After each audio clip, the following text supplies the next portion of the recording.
What's up everyone and welcome to a new Minecraft tutorial. I'm TheCactusMonkey and today we're checking out this sugarcane farm. This sugarcane farm is really simple and it's 100% automatic. You can also stack it further out here on the sides and put more of these modules on the sides or on top or below. And this is really simple and it's just to do this little thing over and over again the bigger you want to make it. So to show here, when something grows up, it will be destroyed by the piston.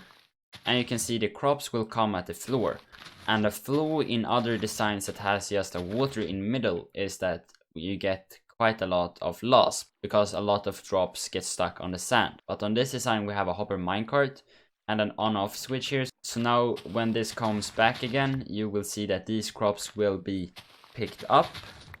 And the last one here, when it comes around again, you can see all of them are gone. And on the side here now we have an unloading system, so when everything is out of the minecart, then it comes into this chest and the minecart can go away again. And if you want to stop the minecart, then it's just to flick this lever and it will stop when it comes back. And this is what you need to build this farm. This top row here, along with the sugarcane and some water, is for each module of one sugarcane.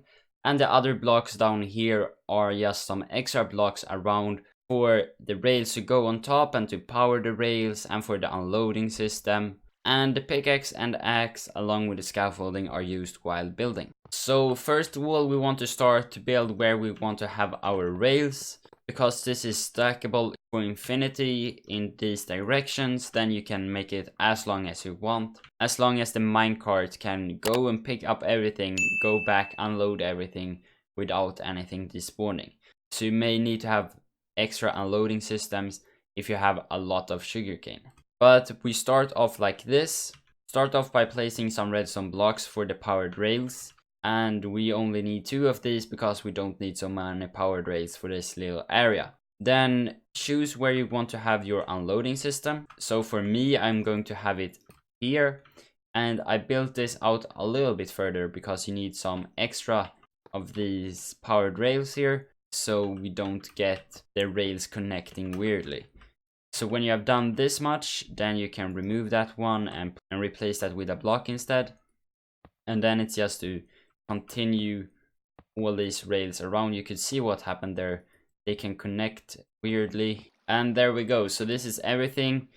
You need to have a powered rail here at the end, but you don't need these many. So like some of these can go. You can probably just have this and it will go around perfectly anyhow. So when you have done this much, you can place sand on top here and where the sugarcane will grow. You can place on the end here. But sometimes if something drops all the way out in the corner like that, then the hopper minecart might not pick it up. As you can see, it doesn't pick that one up because it's too far out and the minecarts have quite weird turns in Minecraft. So then you should have something that looks like this. On the sides here, we want to build up with blocks for our water. So you can see we have this containing areas where we can put in our water later. Here you can see we can now put in water here, and after that we want to cover it up above like so. When you have done this much, now we need to go into the more redstone parts of the project. So on top of all these blocks here, we want to place pistons facing outwards so they can break the sugarcane. And on top of here, we want to go from the outside and place observers with a face inwards like this. At the back of these observers, you want to place blocks. And below here, where we have iron blocks, we want to place 1 more row of iron blocks. And after that, we want to place in a redstone row in the middle like so. And then we need to do the same thing on the other side like this. So to demonstrate, you can see when something happens in front of this observer, the piston will activate. And now to the unloading system. First we'll start off by placing a chest below the hopper, and then we want to see if we have anything in this hopper. So we want to take a comparator output like this into a block, and on top of that block we want to place a torch. on top of the torch, you want to place another block with a redstone dust there. And that's the circuit done. You can see how the rail lights up when we place and remove this dust here. And that's how it should be. So if I now place in the hopper minecart here and then put a random item on top, it will stay here, unload it, and then it will go away. It works a little bit better if we put a little bit more items here, so it will have to stay and unload it for a little bit more time. You can see it stops here, item comes into here, when it's empty then it will go away. So it's a really simple system, but if you want to turn off the minecart, place a lever here, activate, so it activates this torch and the minecart will stop.